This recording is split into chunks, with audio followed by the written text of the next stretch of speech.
durante o período ali que estava aberto de inscrições, pode lançar aqui o nome e o e-mail para que depois nós possamos fazer a devida conferência e depois emitir o certificado, tá? Então, quem for chegando e não tem a inscrição realizada, deixa o nome e o e-mail, só para quem não fez a inscrição junto ao formulário, tá? Também queria, inicialmente, aqui fazer uma apresentação, uma breve apresentação do Carlo, para que vocês saibam um pouquinho da sua vida e da sua formação acadêmica, e aí qual é a proposta dessa nossa fala, no caso da fala dele, mas desse nosso encontro de hoje. O Carlo, né, Velho Masi, é advogado, né, criminalista, atua radicado em Porto Alegre, e é vice-presidente aqui no estado do Rio Grande do Sul. Ele é vice-presidente da Associação Brasileira dos Advogados Criminalistas, a Abracrim.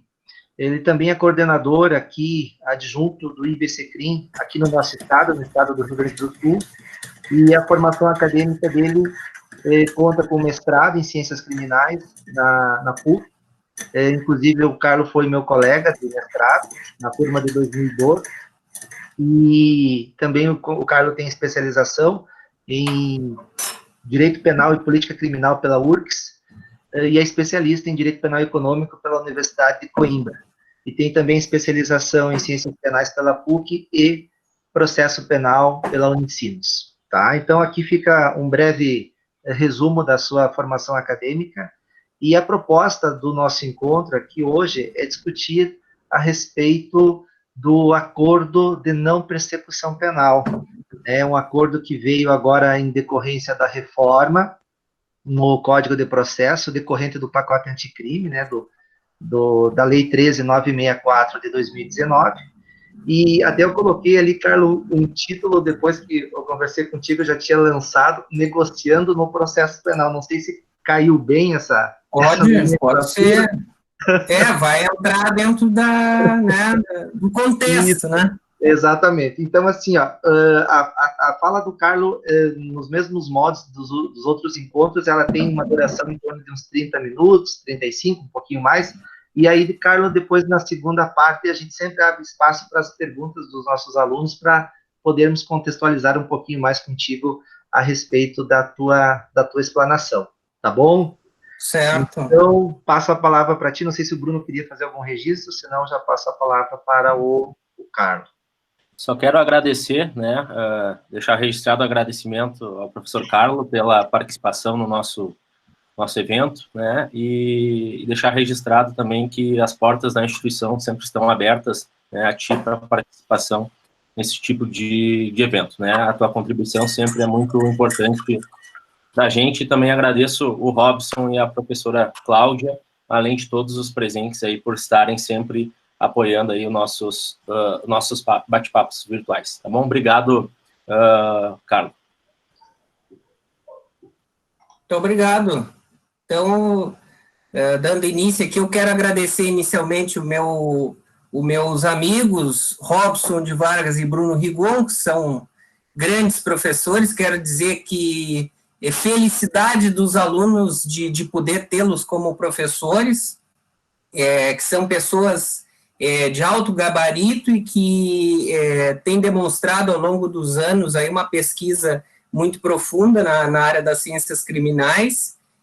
Com certeza, então, a Universidade de Caxias do Sul realmente está muito bem amparada de professores na área do direito penal e do processo penal, fora outros amigos também que eu tenho na universidade. E quero cumprimentar também a professora Cláudia, que deve estar nos assistindo aqui, conforme explicado pelo Robson.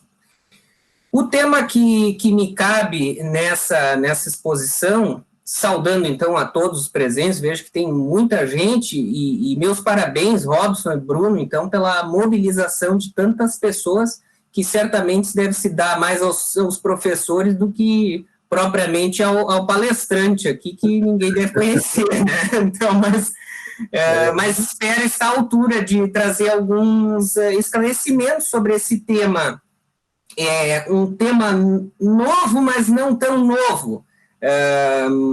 do acordo de não persecução penal, que é algo que veio com o pacote anticrime, mas é importante que nós façamos uma contextualização de reformas do processo penal das últimas décadas, que culminam, então, no que nós poderíamos chamar dessa terceira geração de acordos no processo penal, no caso do processo penal brasileiro, que agora vai se destinar aos crimes de médio potencial ofensivo. Desde a década de 90, no Brasil, vem havendo uma ampliação dos espaços de consenso entre a acusação, a defesa e aquele que também diretamente é interessado no desfecho do processo, que é a vítima. Então, houve toda uma valorização destes espaços, onde se desenvolveu uma justiça negociada ou colaborativa e se desenvolveram mecanismos de reparação dos danos, trazendo, então, a vítima para dentro do processo. E nesses espaços, há uma valorização da autonomia de vontades dos sujeitos ali envolvidos. Essas questões acabam por alterar toda uma perspectiva dos modelos de persecução penal que até então nós tínhamos, que eram modelos voltados para contenda entre as partes, né, para o contencioso, né, para uma disputa entre as partes no sentido de provocar a captura psíquica do juiz, né, e obter um resultado, um provimento para os seus pedidos ao final de uma ação penal. Né. Mas, obviamente, o Brasil, absorvendo uma demanda internacional, acabou se dando conta de que jamais teria estrutura suficiente no Poder Judiciário para dar conta de todos os casos penais que se colocavam. Porque nós adotamos um princípio, que é o princípio da obrigatoriedade da ação penal, onde o Ministério Público, quando é defrontado por algum fato delitivo que chega, então, ao seu conhecimento, no caso da ação penal de natureza pública, dos crimes de ação penal de natureza pública, é obrigado, então, a oferecer uma acusação formal, a oferecer uma denúncia. Né? Então, com o surgimento destes espaços de consenso, que vão resultar nesse acordo de não persecução, ou seja, de não levar ao Poder Judiciário uma determinada demanda criminal, há, então, uma relativização desse princípio da obrigatoriedade. Existe uma sobrecarga de processos no judiciário brasileiro, isso é uma demanda de muitos anos que vem se acumulando. Isso causa o quê? Uma morosidade na celeridade, então, e na garantia do devido processo legal em um prazo razoável, né, a duração razoável do processo que está lá prevista como garantia na Constituição, acaba sendo violada sistematicamente pela sobrecarga de processos. Há um elevado custo de acesso ao judiciário, mesmo no processo penal, porque, enfim, o processo como um todo, ele é muito custoso para o Estado, né, e isso acaba causando uma série de problemas de ordem prática, fora a excessiva burocracia para se acessar, então, o Poder Judiciário. Então, perdeu sentido nós precisarmos passar por todo um juízo oral, toda uma instrução criminal para se chegar ao final na resolução de algumas situações que se colocam, de modo que se buscou abreviar este processo naqueles casos em que as evidências colhidas na investigação preliminar tornam de tal forma clara a responsabilidade do investigado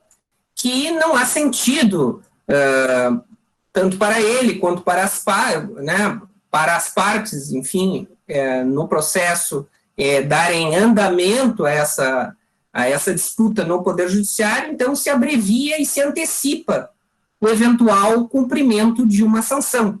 É isso que se busca. uma aceleração, né, da resolução desse conflito. E também um prestígio à posição das vítimas, como eu falava, porque até como prática restaurativa no processo penal, uma das condições que se coloca lá no acordo de não persecução penal acaba sendo, sempre que possível, a restituição da vítima, né, que seria uma das finalidades, então, de certa forma, político-criminais, né, da celebração desse tipo de acordo.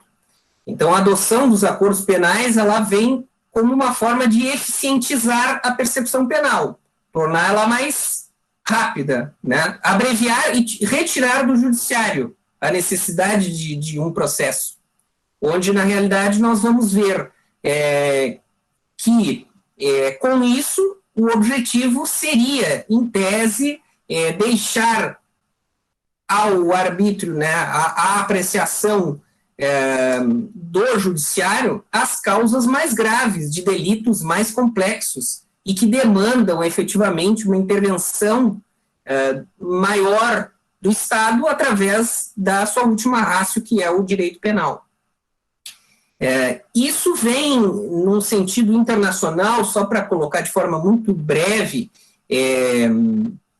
na Resolução 45.110 da Assembleia Geral das Nações Unidas, que são conhecidas como regras de Tóquio, onde no direito internacional se passou, então, a admitir que os estados nos seus ordenamentos próprios, criassem mecanismos para que, nos casos em que se entendesse desnecessário o recurso a um processo judicial, se pudesse antecipar uma penalização de forma que isso fosse suficiente para a sociedade, para a prevenção do crime e para o respeito à lei e aos direitos das vítimas. Se chegasse a um consenso de que esta solução seria a melhor dentro do direito interno, então a Assembleia Geral das Nações Unidas já vinha promovendo isso há várias décadas, o que acabou se refletindo em diversas legislações, e na América Latina praticamente como um todo hoje, nos países que adotam o sistema acusatório, tal como o nosso, claro que com aí a problemática dos resquícios inquisitoriais, se adota a possibilidade de acordos.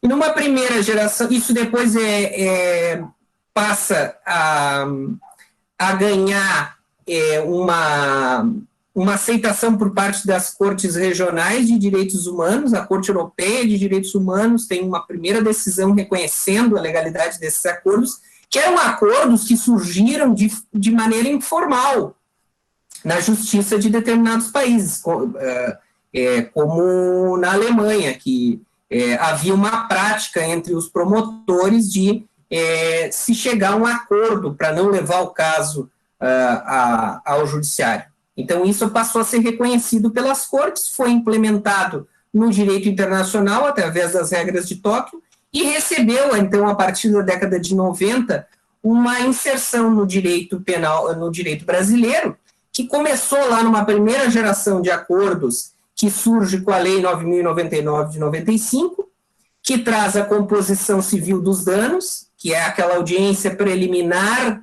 no juizado especial criminal, onde as partes podem simplesmente fazer as pazes, a vítima e o autor do fato fazem as pazes, e o judiciário não tem nada a ver com isso. Está encerrado houve um consenso que não há necessidade de levar o caso adiante. Ou, num momento posterior à transação penal, para aquelas infrações com pena máxima de até 2 anos, que aí já passa a ser uma situação que envolve o titular da ação penal, o Ministério Público. Então, o Ministério Público oferece a transação, que seria a antecipação de penas não privativas de liberdade para o autor desses crimes de menor potencial ofensivo. E num terceiro momento, já com a acusação recebida, há um outro instituto previsto lá na lei dos juizados, que é a suspensão condicional do processo, que aí se aplica até mesmo fora, para todos os delitos que tem pena mínima de até 1 ano, né, em que se coloca essa terceira opção para que a pessoa não leve o caso penal adiante no Poder Judiciário. E vejam que interessante, então isso evoluiu desde a década de 90 e tivemos diversos problemas das pessoas, muitos inocentes não querendo se submeter a uma ação penal, aceitando, então, transações penais, né, e acordos para que isso não fosse levado adiante. Esse problema deve retornar aqui no acordo de não persecução, muito embora um dos requisitos legais seja a confissão formal e circunstancial, quer dizer que a pessoa tem que confessar e dar os motivos, né, dar as razões ali, as circunstâncias nas quais praticou o crime. Essa até é uma exigência que, se eu tiver tempo, vou falar que é um pouco até contrária ao sistema acusatório, pode ser até argumentada de uma certa inconstitucionalidade, outros dizem que não, mas evoluiu desses crimes que eram evidentemente assim, despropositados de se chegar ao judiciário, pelos crimes de menor potencial ofensivo, em que outros países até têm outros ramos do direito penal que lidam com isso, né? Se passou numa segunda geração, já agora muito mais recentemente, mas na verdade ao longo de várias leis especiais que passaram a prever a colaboração premiada, né? Que no primeiro momento se falava em delação premiada, delação, e aí recebeu só muito mais recentemente na Lei 2.850 de 2013 uma regulamentação, que agora foi até complementada em alguns pontos pelo pacote anticrime, que se destinava então aos crimes graves, aqueles crimes praticados no âmbito de organizações criminosas.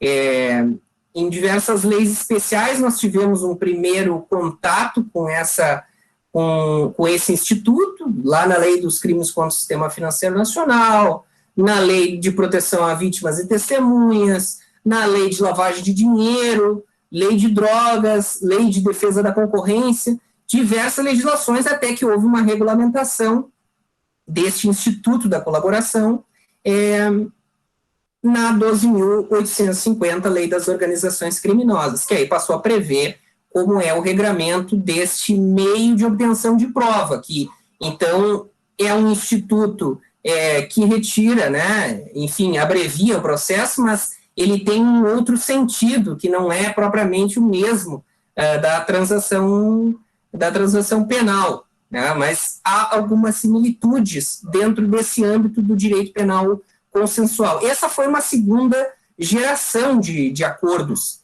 E agora, numa terceira, nós voltamos para aquele âmbito intermediário no qual havia uma lacuna legislativa, né, que o legislador não previu hipótese e que representa a maior gama de delitos previstos hoje no ordenamento jurídico brasileiro, que são esses crimes com pena mínima, né, de até 4 anos. Que são crimes que estão previstos lá, pena mínima inferior a 4 anos, estão previstos tanto no Código Penal quanto nas leis especiais. E em leis especiais vamos ter também todo um microsistemas normativos que vão acabar influenciando, podem acabar influenciando nestes acordos. Então, de antemão, eu já coloco que, por exemplo, em crimes ambientais, que vão ser frontalmente afetados, a persecução dos crimes ambientais vai ser frontalmente afetado pelos novos acordos de não persecução penal, vai haver alguns requisitos próprios da lei que vão ter que os acordos, nós vamos ter que ver como é que na prática vai funcionar. Esses acordos vão ter que se adaptar àquela realidade ali, daquele microsistema, como também nos crimes contra a ordem tributária, que são crimes que basicamente também, quando não envolvem falsidades, eles acabam abarcados pelo acordo, também vai ter uma série de particularidades que nós vamos ter que ver como a jurisprudência vai se comportar. E passando para uma análise mais detalhada, então, dessa terceira geração, que são os acordos de não persecução, que vão, então, para os casos de crimes de médio potencial ofensivo. Aqui nós vamos ter, então, a proposta de um negócio jurídico, né, um ajuste obrigacional, ou seja, que vai se regrar não só por matéria de direito penal e processo penal, mas também por princípios do direito civil, princípios do direito administrativo. Por exemplo, nós temos aqui que ver qual a influência da boa-fé nesses acordos. Vamos ter que ter uma análise que vai até sair do direito penal aqui, porque nós estamos tratando de algo que antecede uma ação penal. E nós estamos tratando não da imposição de uma pena, mas de uma sanção extra-penal, que, na verdade, no fim, acaba sendo uma pena. Nós sabemos que é uma pena não privativa de liberdade. Entretanto, ela não vai ter esse rótulo de pena, porque ela não vai gerar os mesmos efeitos que a aplicação de uma pena após um processo criminal com uma sentença penal transitada em julgado. Aqui nós não vamos ter sentença penal de condenação, né? Nós vamos ter uma mera sentença, uma decisão de homologação deste acordo, que é onde entra a figura do juiz, como um papel assim garantidor, de certa forma garantidor da legalidade daquele acordo, daquele ajuste bilateral, né, firmado entre a acusação e o investigado. Essa acusação ela já tem que ter elementos suficientes para o oferecimento da denúncia. Então, eu já estou numa etapa em que os indícios já estão maduros o suficientes para a oferta de uma ação penal, para a oferta da acusação formal. E aí se faz a proposta dentro dos requisitos previstos lá no artigo 28A do Código de Processo Penal, agora, se verifica se a pessoa faz jus a esse acordo, né? Não há nenhuma hipótese. Nós vamos ver se dá tempo de tratar brevemente das hipóteses, dos pressupostos e dos requisitos, né? Enfim, e depois, tendo esses requisitos, a pessoa se submete a uma série de condições previstas em lei. Havendo essa possibilidade, vem uma grande discussão. O Ministério Público teria que fazer um juízo de valor para verificar se um acordo, naquele caso concreto, é suficiente e necessário para a prevenção e repressão do delito que está ali sendo tratado, né? Eu tive um caso recentemente em que o cidadão reunia todas as condições do artigo 28A do Código de Processo Penal. Não havia nenhum impeditivo para que o crime fosse submetido ao acordo de não persecução. E o Ministério Público simplesmente se recusou à oferta do acordo porque entendeu que naquele tipo de delito, e ali era um crime era um crime previsto no Estatuto da Criança e do Adolescente, entendia que naquele caso, naqueles delitos ali, não poderia o acordo ser suficiente para tutelar o bem jurídico. Então, o que me resta? Uma previsão legal lá de recurso interno ao órgão, ao procurador-geral, nos termos lá, aplicando o artigo 28 do Código de Processo Penal. Então, fiz essa espécie de recurso interno para que o órgão superior dentro do Ministério Público, um órgão de revisão, faça uma reanálise para verificar se tem ou não cabimento do acordo naquele caso concreto. Agora, se o Ministério Público entender que não é caso de ofertar o acordo para o meu cliente, eu ficarei diante de uma situação interessante, e que é o que vai se colocar na doutrina agora, na jurisprudência, que vai ser submetido ao judiciário, que é a definição se este acordo é ou não um direito subjetivo do investigado ou do réu no processo. E essa vai ser uma discussão interessante, porque se o acordo é direito subjetivo daquele que preenche os requisitos legais, o juiz tem o dever de proteger esse direito. O juiz tem que intervir ativamente e oferecer, então, um acordo, mesmo que o Ministério Público se negue a fazê-lo. E essa é a mesma discussão que houve com relação à transação penal e à suspensão condicional do processo, e até hoje nós não temos uma definição muito certa por parte da doutrina, e a jurisprudência até se coloca majoritariamente contra ser direito subjetivo, né, da oferta desses institutos despenalizadores. Então, e, na verdade, aí vem a retomada da minha fala anterior, que a natureza jurídica desse acordo é uma medida despenalizadora.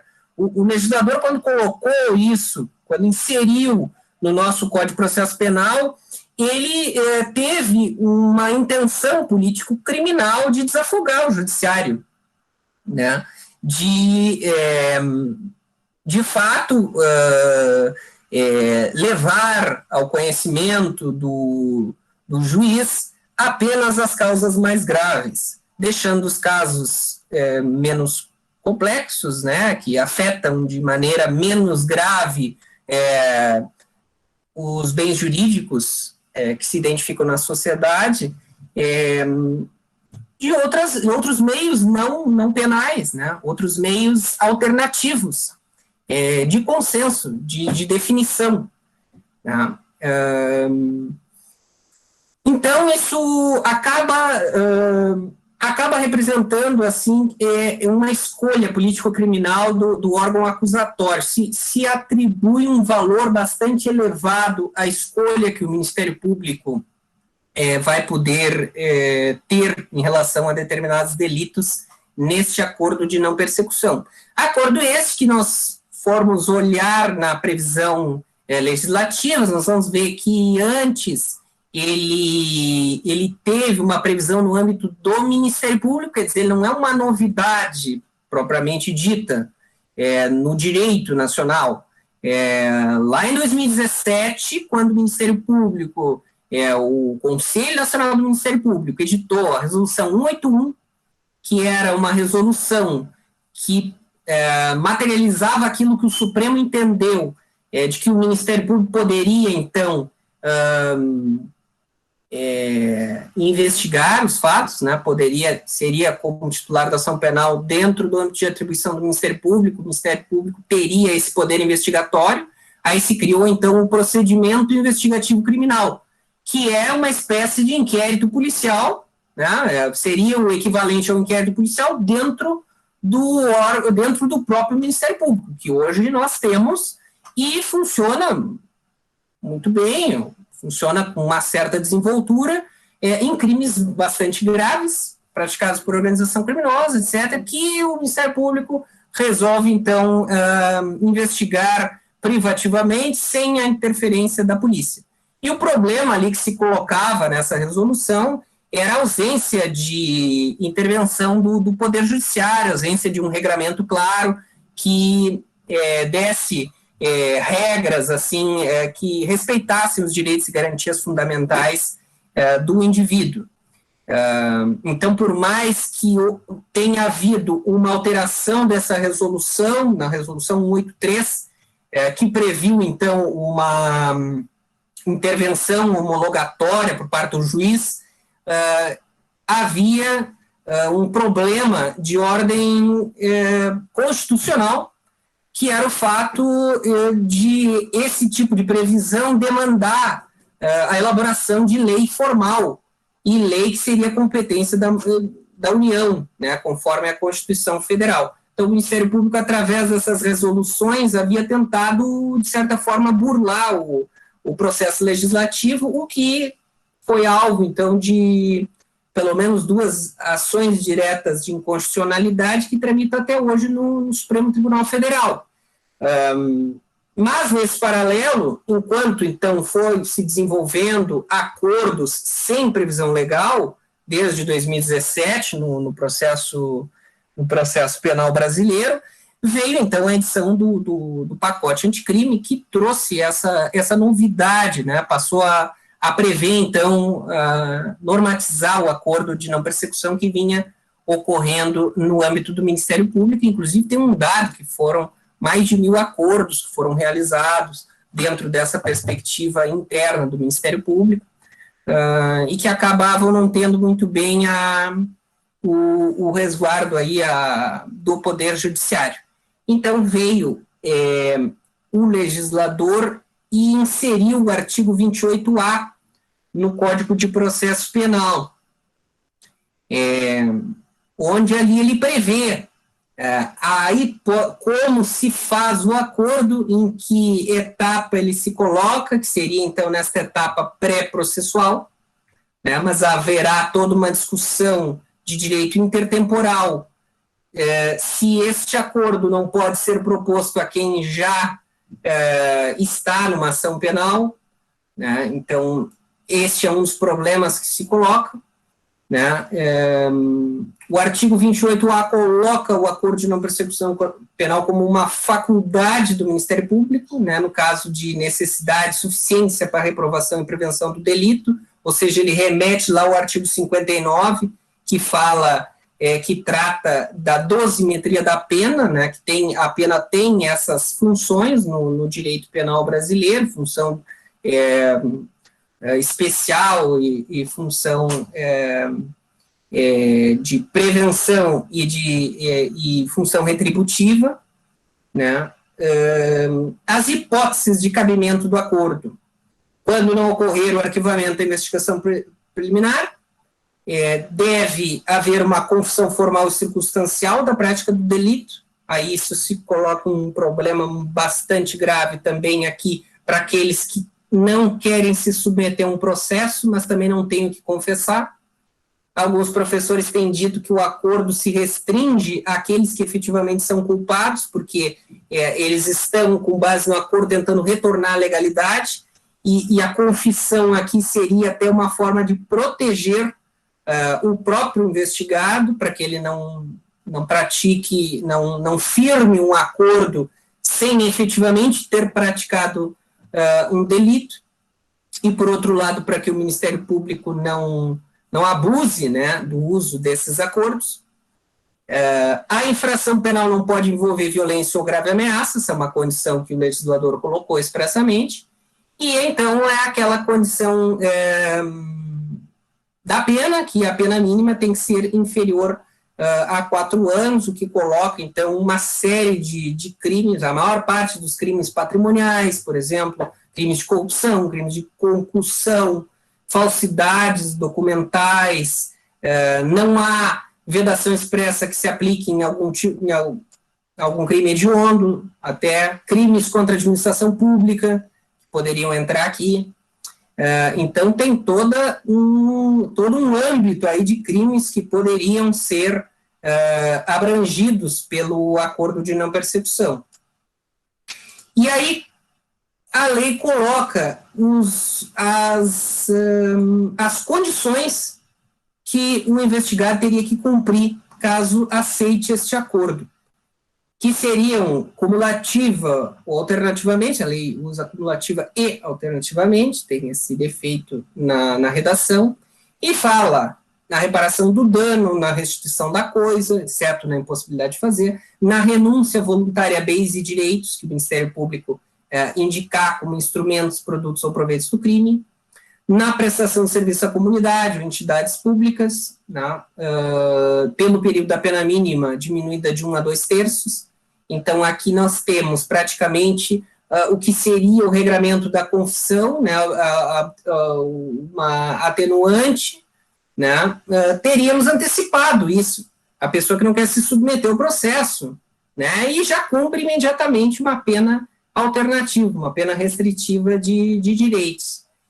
O pagamento de prestação pecuniária, entidades públicas ou de interesse social, isso tudo é controlado no juízo da execução, não é no juízo que faz a homologação do acordo, porque uma vez homologado esse acordo, ele tem que ser executado pelo Ministério Público lá no juízo da execução. Isso está tudo previsto lá no regramento, enfim, mas vai levantar uma série de questões. Por exemplo, da rescisão desse acordo. A rescisão, no caso de descumprimento, ela é feita pelo juiz da execução ou pelo juízo que homologou o acordo, né? Tem uma série de questões que vão se colocar. Outra condição seria o pagamento de prestação pecuniária,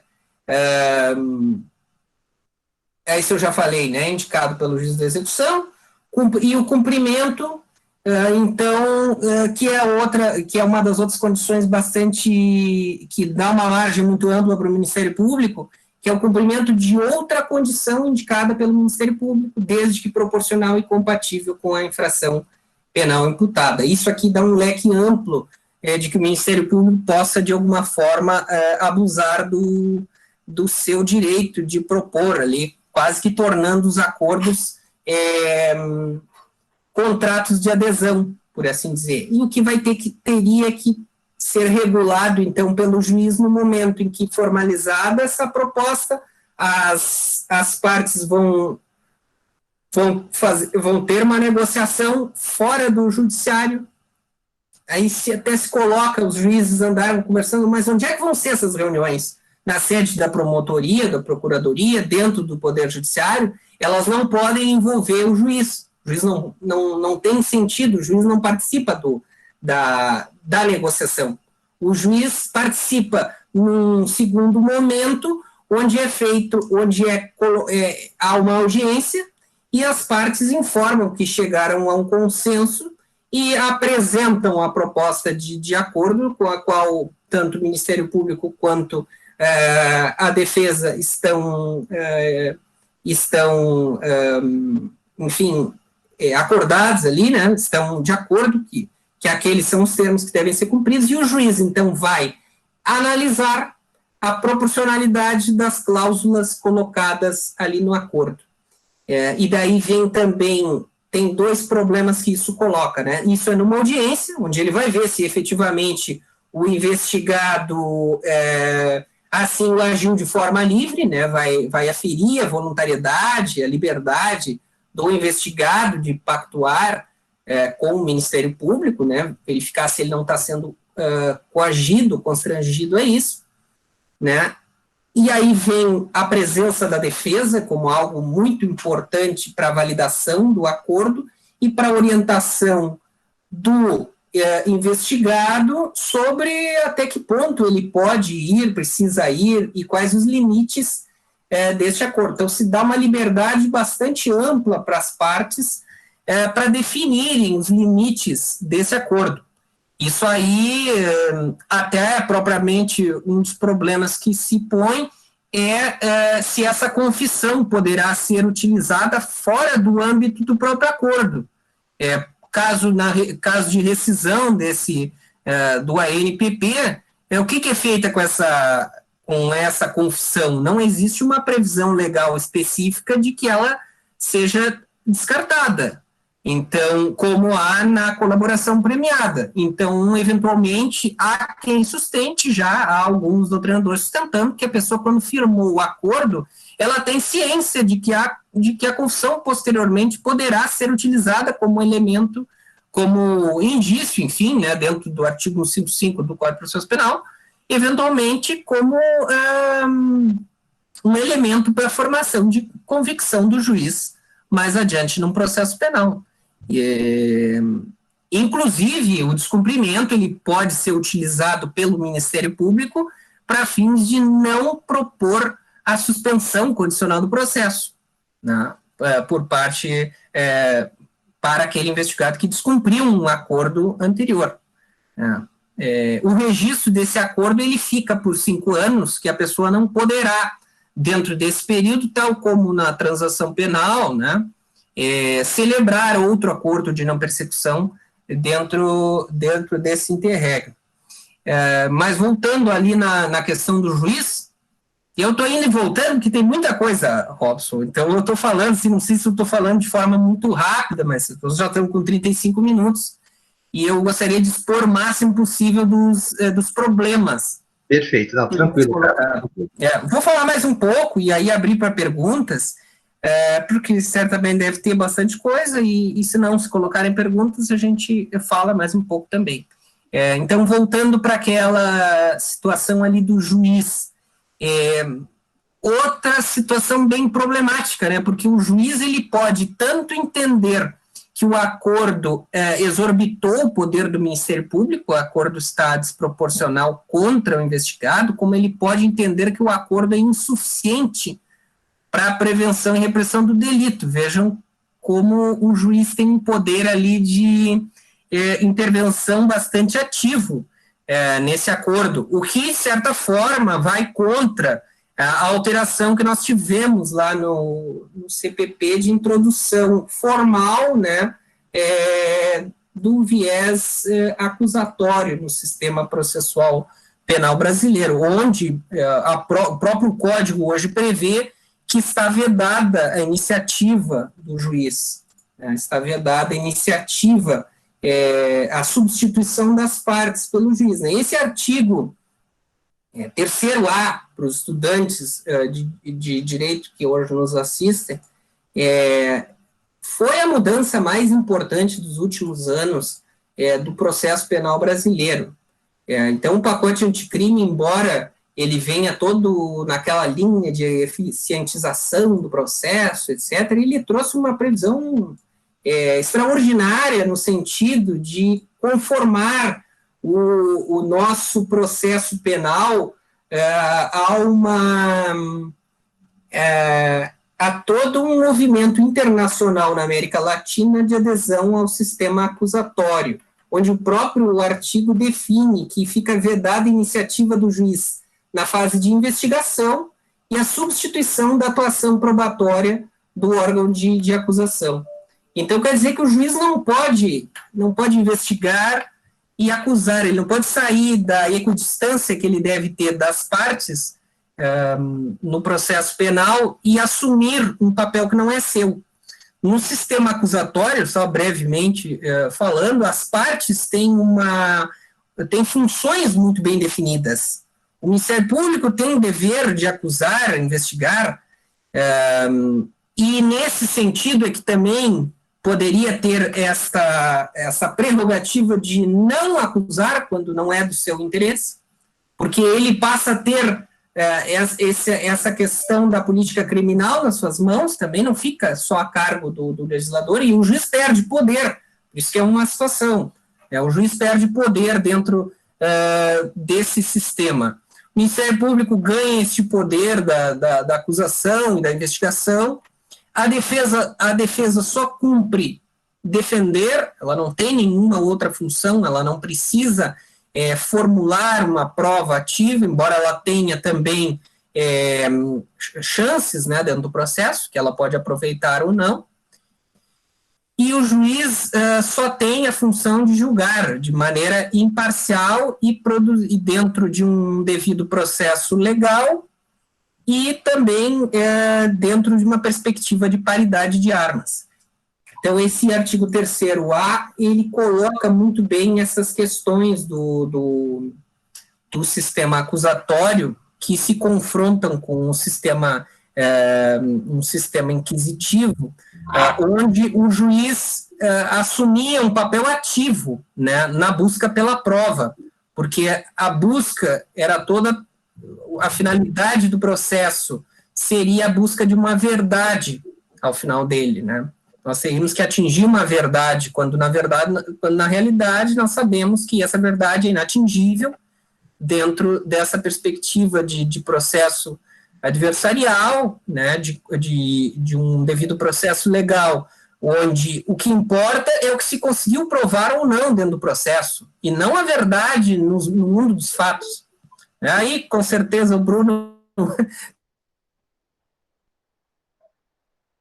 disso do que eu apenas coloco de forma muito breve essa situação da alteração no sistema, e um código feito lá em 1941, que não sofreu modificação global até o momento, e passou por diversas reformas legislativas ao longo das últimas décadas,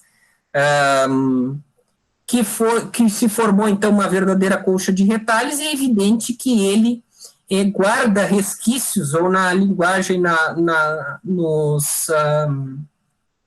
palavras do professor Aldir Lopes Júnior, ranços inquisitoriais, né, em que nós seguimos com algumas previsões onde existia uma época em que o juiz tinha um papel de protagonista no processo, quando os protagonistas dos processos penais têm que ser as partes são os atores do processo, o juiz apenas decide, né? O juiz apenas decide e não pode intervir ativamente.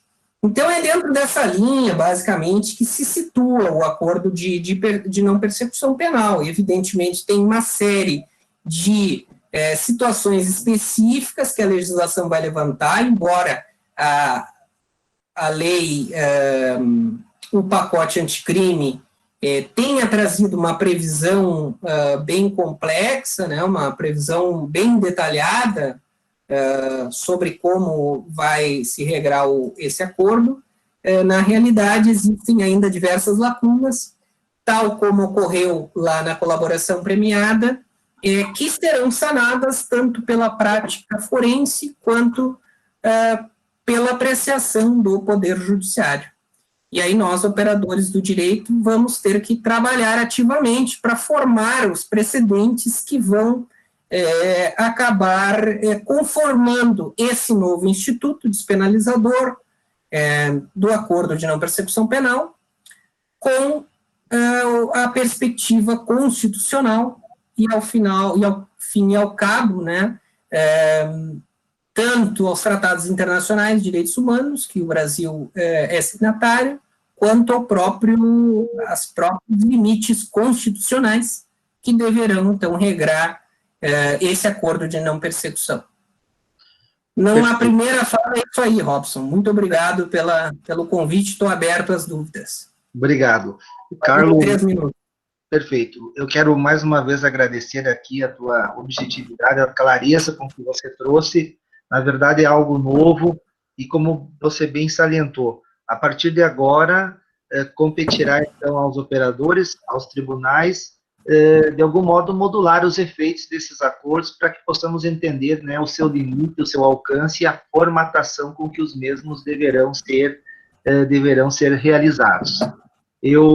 Enquanto o pessoal, até o Bruno já mencionou aqui, se alguém quiser encaminhar algum questionamento, pode ser pelo chat também, tá? Não tem problema.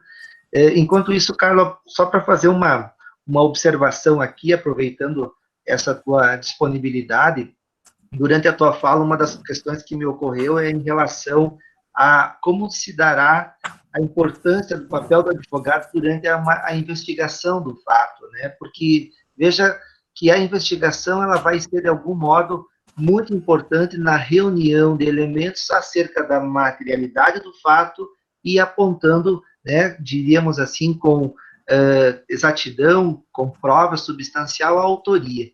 E o papel do advogado durante a investigação ele acaba sendo muito importante nesse aspecto, para que acompanhe a investigação, para que, de algum modo, existam condições ali de se evitar injustiças, evitar indiciamentos, muitas vezes, temerários, né?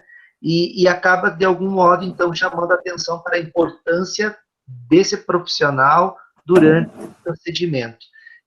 Também eu queria, dentro dessa perspectiva, também me chamou muita atenção essa tua observação em relação a quais crimes esses acordos vão, de algum modo, abarcar, porque ainda não se tem exatamente uma ideia disso, mas tu mencionou questões ambientais, questões, às vezes, de caráter, né, crimes lá da lei de licitações, ou quem sabe que envolvam ali questões de caráter tributário. Eu não sei se tu teria aqui um juízo de valor, diríamos assim, uma compreensão a respeito da possibilidade desses acordos serem realizados quando envolver, por exemplo, o delito de tráfico de drogas, não na modalidade, né, convencional, mas naquela modalidade excepcional ali, que é o tráfico de drogas de caráter privilegiado. Eu não sei se tu teria alguma coisa nesse sentido, assim, que tu imagina que tem algum óbice, ou que possa, de algum modo, acontecer acordos quando ficar de algum modo registrado aí que o sujeito ali não corresponde a um traficante convencional, mas diríamos assim, é um marinheiro de primeira viagem. Tá certo, são dois questionamentos muito interessantes que demandam bastante aprofundamento do tema. Eu queria só... Não, mas eu vou falar brevemente, não, tudo bem, não tem problema. É claro que é bem complexo, mas eu vou falar de forma bastante abrangente, rápida, sobre os dois pontos que me parecem bem interessantes, que são questões que eu entendo como problemas importantes do acordo de não persecução. Em primeiro lugar, o papel do advogado, ele vai ser fundamental no resguardo das direitos e garantias, né, do indivíduo. Malgrado ele já estar previsto lá como obrigatório no acordo, né, é obrigatória a presença do advogado ou do defensor público, enfim, na celebração de acordos. Entretanto, essa figura ela não vai poder ser apenas formal, né? O defensor ele vai ter no acordo de não persecução um papel muito importante de aconselhamento e da gestão dos riscos.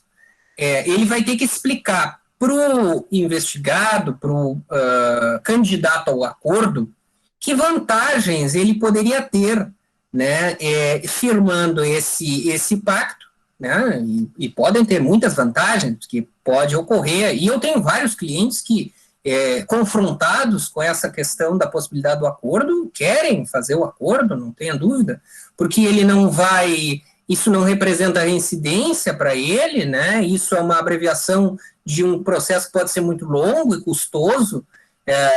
Isso também não vai ficar, né, nos antecedentes criminais dele, né, não vai ficar como registro, então a pessoa vai se livrar disso de uma forma bastante rápida, né, e vai ter uma pena bem mais, possivelmente mais branda, embora alguns digam ainda que talvez a pena se compare ao que efetivamente ele, ao final do processo, iria receber. Contudo, nós não podemos esquecer de outros fatores que implicam responder um processo penal para uma pessoa, que vai desde não só do papel comunicacional do processo, vamos dizer assim, do estigma de responder a um processo, como ter uma condenação criminal, pode implicar para a vida profissional de alguém algo irremediável, né? Pode ser algo que vai trazer um transtorno para além do mero cumprimento de uma pena. Então, tem muitos benefícios de se firmar um acordo. De outro lado, vem essa questão da investigação defensiva, que é algo que, muito recente, a OAB previu num provimento interno, que é de 2018, enfim, mas até hoje não está muito bem colocado, provimento 188/2018, que prevê a possibilidade de o advogado investigar ativamente, que é algo que em outros sistemas que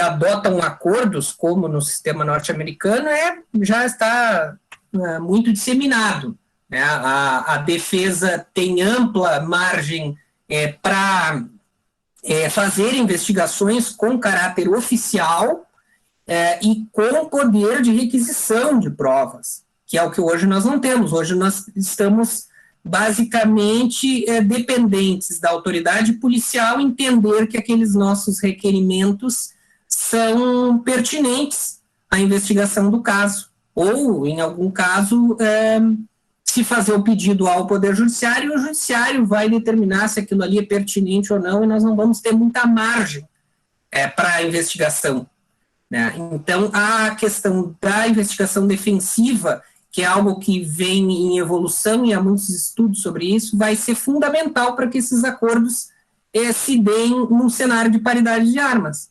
Do contrário, o Ministério Público vai ter todos os elementos nas mãos, e ele não tem um dever de demonstrar aquilo, a defesa, que nós chamamos de dever de disclosure, né, o dever de apresentar as provas tanto as que beneficiam quanto as que são contra a defesa. Esse dever não existe por parte do Ministério Público, isso dá a eles, dá a esta parte no processo uma vantagem muito grande na hora de formular os termos do acordo. É por isso que eu coloquei lá no início, acaba que daqui a pouco nós vamos tornar isso contrato de adesão. Ó, as cláusulas são essas, as condições são essas. Você quer, você não quer, não vai sair o acordo, né? E quem determina isso é o Ministério Público. Carlos, até aproveitando essa tua observação, aqui nós tivemos uma pergunta encaminhada aqui pelo Jonathan, no seguinte sentido: o Ministério Público é obrigado a propor o acordo de não persecução penal caso o agente preencha os requisitos? Se ou não fizer o acordo, pode pedir a revisão à instância competente do MP? Acho que até tu comentou alguma coisa nesse sentido. Eu comentei que, na realidade, assim, o agente de primeiro grau, vamos dizer assim, é o responsável pela investigação, uma primeira instância, fará essa primeira análise, né, da suficiência e necessidade do acordo dentro daqueles casos, e aí, claro, tem os requisitos legais específicos, né, inclusive, e aí emendando na outra pergunta que eu não acabei respondendo, tem as vedações legais, né, que não podem, nos quais nós não podemos aplicar o acordo, que está lá, deixa eu ver aqui qual é o parágrafo, deixa eu ver aqui. No parágrafo 2º, né, quando for cabível a transação penal, ou seja, tem uma situação mais benéfica para ele, então não cabe o acordo de não persecução. No caso de reincidência, né, em casos em que a conduta, em que se revelar elementos probatórios que indiquem conduta criminal habitual, reiterada ou profissional, exceto se insignificantes as infrações, e isso já adianto que não tem previsão legal. No caso do agente que foi beneficiado nos 5 anos anteriores ao cometimento da infração, né, pela não persecução, por acordo de não persecução, por transação ou por suspensão. Então, já aceitou nos 5 anos anteriores alguma medida despenalizadora, não tem direito a acordo de não persecução. E no caso de crimes praticados no âmbito de violência doméstica ou familiar, e alguns ali até colocam ali em favor do agressor. Então, tem uma limitação que só se aplica ao homem, né? E também outra discussão que tem, porque a Lei Maria da Penha, né, poderia ser aplicada à mulher, em alguns casos, enfim, aqui fala em favor do agressor. Mas essas hipóteses do parágrafo 2º, elas são vedações expressas de aplicação do acordo. Dentro dessas hipóteses, embora se discuta ali o que é conduta criminal habitual, reiterada ou profissional, que eu acho que vai ficar a cargo da jurisprudência, embora não tenha previsão legal, então vai levantar uma questão aqui, porque reincidência tem uma previsão expressa em lei, né? Dentro destes casos, não pode o acordo por previsão opção legislativa, né? No caso de violência doméstica, não cabe acordo de não persecução penal. Mas aí vem aquela outra situação que tem uma margem de discricionariedade por parte do Ministério Público de oferecer, né, de também vedar naqueles casos em que eles consideram não necessários. E também, acrescentando a tua pergunta inicial, das vedações, os Ministérios Públicos estaduais editaram normativas internas prevendo as hipóteses de aplicação ou não, né? E alguns ministérios públicos, algumas unidades do Ministério Público já criaram hipóteses extralegais de vedação. Então, alguns já adicionaram ali ao parágrafo 2º, por exemplo, crime hediondo. Não pode em crime hediondo. Eu até tenho um estudo das vedações extralegais, e tem uma série de outras aí que já estão sendo previstas nas normativas internas. E então isso é um problema daí já de legalidade, né? Essas são as vedações, né? Perfeito. E aí, quanto àquela questão que o colega ali colocou, ele perguntou da obrigatoriedade, né? Vem a situação de ser direito subjetivo ou não, né? Que é a grande questão. Se o Ministério Público é obrigado ou não, a lei diz que não. Mas nós aí vamos fazer uma interpretação sistêmica e talvez podemos ver também que como existe essa possibilidade do recurso ao órgão superior, que está previsto lá em um dos parágrafos ali do artigo 28A, que foi a pergunta do aluno, a instância de revisão para possibilitar esta revisão, eu preciso ter os fundamentos pelos quais o promotor se negou a oferecer o ANPP. Né? Então, eu preciso ter uma motivação, pelo menos. Pode ser um poder-dever regrado, algo dentro desse sentido. Mas ele, se não oferecer, terá que motivar até para possibilitar esse grau recursal interno. Perfeito. Eu acredito que era isso. Bruno, não sei se tu teria mais alguma observação a fazer, senão eu faço aqui as considerações finais. Só agradecer novamente o Carlos, né? Porque se eu começar a falar aí, a gente não vai nem dar aula, né? Não vou calar a boca. Mas obrigado, Carlos, pela excelente exposição. Conseguiu dar um panorama geral, né, dessa recente alteração. É um tema muito profundo e complexo, né, que a gente vai acabar debatendo nos próximos anos, né. Muito obrigado, né, pela tua participação, né. Fica já aí registrado o convite para retornar no nosso projeto. Muito um abraço. Carlos, então, mais uma vez também fazendo do Bruno as minhas palavras, agradecer pela tua, né, disponibilidade, e esse é um tema, me parece assim, esses temas novos são temas muito espinhentos, né, são temas que a gente tem que ter um máximo de cuidado, porque ainda não se tem uma exatidão daquilo que vai vir pela frente, mas esses espaços, essas considerações, é que justamente nos permitirão compreender esse tipo de alteração, né, então, nós vamos ver ainda muitos TCCs aqui, muitos trabalhos acadêmicos repercutindo, replicando essas modificações recentes aí no nosso sistema de justiça. Então, fica aqui meu agradecimento de coração pela tua apresentação, pela tua disponibilidade. Espero que em novas oportunidades você também consiga estar conosco, tá? Então, fica aqui esse registro. Nós encerramos nesse momento, depois nós temos aula na sequência. Então, a gente se fala e vamos acompanhá-lo aí pelas redes sociais aí, que eu vejo que você é muito ativo nos teus posts aí no Facebook, né, no Instagram também. Então, muito obrigado mesmo por tudo. Até a próxima, então. Muito obrigado. Muito obrigado. Quem quiser que me siga lá no Instagram, Carlos Velho Mas. E é isso aí, estou à disposição sempre que precisarem. Parabéns aí pela aula, pelo número de alunos. E vamos estudar, é um tema ótimo para TCC, hein?